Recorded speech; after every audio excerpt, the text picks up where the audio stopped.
अस्सलाम वालेकुम जेमिनाइज, मैं हारिस अज़मी प्रोफेशनल एस्ट्रोलॉजर आपकी खिदमत में हाजिर हूँ। अपनी इस हफ़्ते की ड्यूटी पूरी करते हुए आपके लिए ये हफ़्ता काफ़ी इंपॉर्टेंट होने वाला है। मेजर इवेंट्स हैं इस हफ़्ते, सब बयान करता हूँ वन बाय वन। जेमिनाइज अगर समझेंगे इस वीडियो को, थोड़ा सा ध्यान लगाना पड़ेगा, लेकिन फ़ायदे बहुत होंगे। बड़ी तफसील इसलिए आपके लिए इम्पॉर्टेंट है कि मरकरी आपका रूलिंग प्लैनेट इस हफ्ते के इख्तिताम पर अपने अगले हाउस में, अपने नेक्स्ट हाउस में, अपने 5th हाउस में दाखिल हो जाएगा। इस हफ्ते का तसलसल, ये हफ्ता 8 तारीख से शुरू होगा, 8 सितंबर से 14 सितंबर तक का है। 8, 9, 10, 11, 12 तारीख तक ये हफ्ता पिछले हफ्ते जैसा ही होगा। कंजंक्शन ऑफ स्टार्स वैसे ही चलेंगी, पोजीशन ऑफ स्टार्स वैसे ही होगी। मजमू और कवाकिब की वजह से जो आपको एडवांटेजेस पिछले हफ्ते मिले थे, इस हफ्ते भी वैसे ही चलेंगे। बट 13 तारीख को पहला इवेंट फुल मून की सूरत में होगा। एस्ट्रोलॉजिकली ये इवेंट काफ़ी इम्पॉर्टेंट होता है, आता 2.25 दिन के लिए है, लेकिन इस इवेंट की वजह से हमें फोर्स ऑफ लाइफ मिलती है। हमारी जज्बाती कैफियत को एक नया बूस्टर मिलता है। पूरा चांद हमारे अंदर एक नई जज्बात को नई ज़िंदगी देता है। उकताहट ख़त्म होती है, एंग्जाइटी लेवल डाउन हो जाता है, डिप्रेशन लेवल बैलेंस हो जाता है, एंड बेमकसदी जो हमारा एक बेमकसद सी ज़िंदगी होती है, उसमें भी बामकसद और रिस्पॉन्सिबिलिटी, ज़िम्मेदारी भर जाती है। तो ये आपके यहाँ 10वें घर में होगा 13 तारीख को फुल मून, और 2 दिन रहेगा, मतलब ये 13, 14 और 15 तक रहेगा। इस फुल मून से वो जो फोर्स ऑफ लाइफ आपको मिलेगी, उसका रुझान आपके कैरियर की तरफ होगा। आप 13, 14 और 15 तारीख के दिन तक अपने कैरियर से रिलेटेड बड़े बड़े डिसीजंस अचानक ले सकते हैं। आप नहीं ले सकते, आपको लेने की तरफ तवज्जो जाएगी, एंड देन फिर दीगर सलाहियतें, तजर्बात पर मबनी आप उन डिसीजंस को पुख्तगी की तरफ ले जाएंगे। बट होगा ये चाँद की तरफ से, चाँद की वजह से। अल्लाह की ये जो नेमत है, ये इंसान के अंदर एक ख़ास ज़िम्मेदारी का एहसास पैदा करती है। जिनका वर्क मूड स्लो हो गया था, जिनकी रिस्पॉन्सिबिलिटी निभाने की ताकत स्लो हो गई थी, वो 13, 14 और 15 तारीख को फील करेंगे कि बहुत तेज़ी से जा रहा है। तो ये एक इवेंट है जो मैंने बयान किया इस हफ्ते। दूसरा इवेंट आपके लिए इसलिए बड़ा है कि आपका रूलिंग प्लैनेट मरकरी आपके चौथे घर से निकलकर 5वें घर में दाखिल हो जाएगा, और उसी दिन वीनस भी चौथे घर से निकलकर 5वें घर में दाखिल होगा। एस्ट्रोलॉजिकली ये कम्बिनेशन 2 तरह से बहुत इम्पॉर्टेंट है। एक तरह से तो मजमूउल कवाकिब जो हमें वीनस की थोड़ी नेगेटिविटी, सब जेमिनाइज को नहीं लेकिन कुछ जेमिनाइज को वीनस कम्बस्ट फॉर्म में मिला हुआ था, और उस कम्बस्ट फॉर्म की वजह से रिलेशनशिप ट्रबल्स आ रही थी, नाराज़गियाँ पैदा हो रही थी, थोड़ा सा जहन पर उलझन आ रही थी। बट 14 सितंबर को जब वीनस 5वें घर में जाएगा, तो जेमिनाइज के लिए वो मैक्सिमम रिलेशनशिप रिवॉर्ड जनरेट करेगा। और एक एडवांटेज वो मिल गया कि वो कम्बस्ट फॉर्म से बाहर आ गया। दूसरा एडवांटेज ये मिला कि 5वें घर में वो मैक्सिमम होता है, बहुत उम्दा रिजल्ट्स देता है। बात यहाँ भी ख़त्म नहीं हुई। वीनस के 5वें घर में जाने से जो एडवांटेजेस मिलेंगे, उसका ताल्लुक सिर्फ जज्बात से था। आप लविंग होते, आप केयरिंग होते, आप सेक्रीफाइसिंग होते, आप स्ट्रॉन्ग कमिटमेंट जनरेट करते, आप आइडियाज़ जनरेट करते। ये इनफरादी नौयत की चीज़ें, सब कुछ आपके अंदर ही अंदर हो रहा है।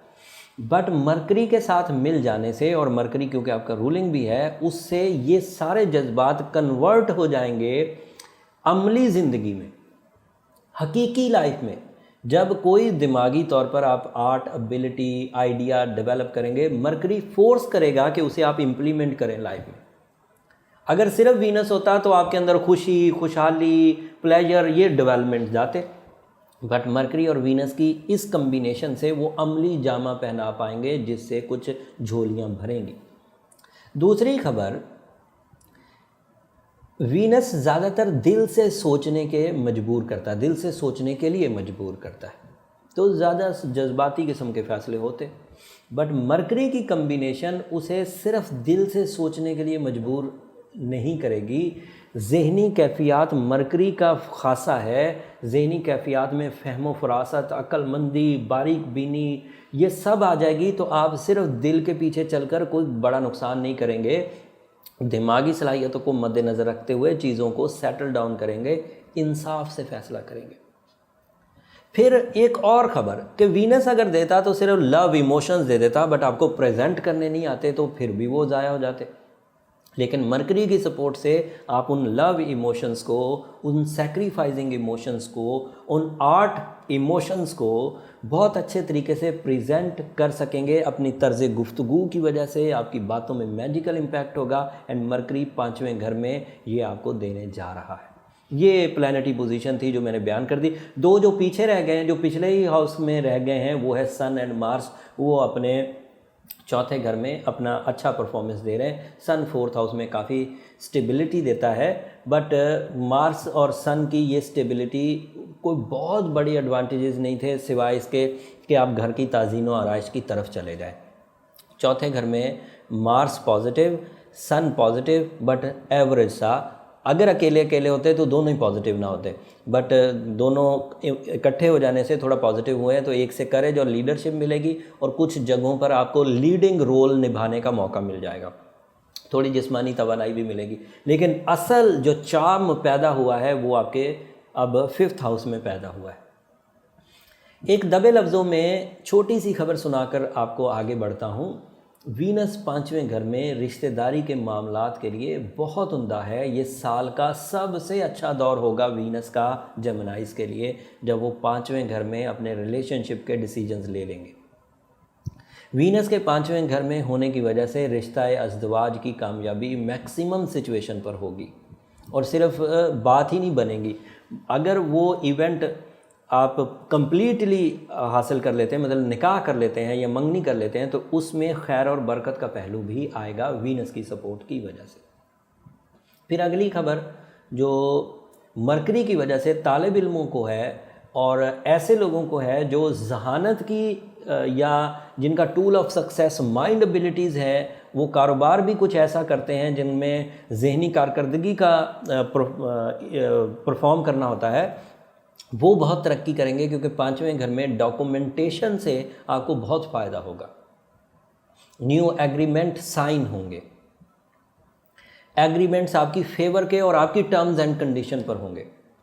तालिब इल्मों के लिए ये इतना अच्छा होगा कि हर जेमिनाई तालिब इल्म अपने अंदर एक कॉन्संट्रेशन, टारगेटफुलनेस एंड एक एतमाद महसूस करेगा।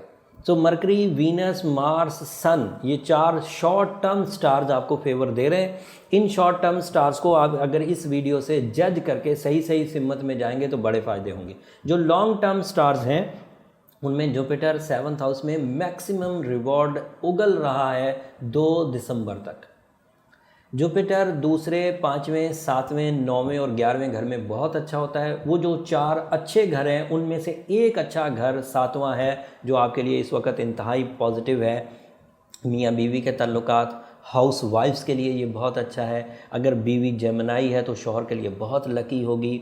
अगर शौहर जेमिनाई है तो वो पूरी फैमिली के लिए बहुत लकी होगा। पार्टनरशिप के कारोबार के लिए बहुत अच्छी सिचुएशंस हैं जुपिटर की इस वक्त बनी हुई। अलबत्ता सैटर्न 8वें घर में कुछ नई तब्दीलियों की तरफ जा रहा है, लेकिन वो अगले हफ्ते 17 सितंबर को होगा। वो क्या नई तब्दीलियाँ हैं अगले हफ्ते इंशाल्लाह तफसील से आपकी खिदमत में वीडियो पेश करूँगा, क्योंकि वो बड़ा इवेंट है, फिर वो साल भर चलेगा। इसलिए मैं कोशिश करूँगा कि वो वाली वीडियो तफसील से बनाऊँ। इस हफ्ते की इन्फॉर्मेशन से मैं उम्मीद करता हूँ आप अच्छे डिसीजंस ले पाएंगे, अपनी कामयाबियों को हासिल कर पाएंगे और अपनी नाकामियों को दूर कर पाएंगे। और मेरी वही दरख्वास्त कि जब आप अपनी कामयाबियों को हासिल करें, नाकामियों से बचें, जहाँ आप अल्लाह का शुक्र अदा करें, वहाँ मुझे भी अपनी दुआओं में ज़रूर याद रखिएगा। अगले हफ्ते इससे ज़्यादा इन्फॉर्मेशन के साथ आपकी खिदमत में हाजिर हूँगा। तब तक के लिए इजाज़त दीजिए। जाते जाते चैनल को ज़रूर सब्सक्राइब कर लीजिएगा, उससे हमारी हौसला अफजाई हो जाती है। अल्लाह ने के बाद।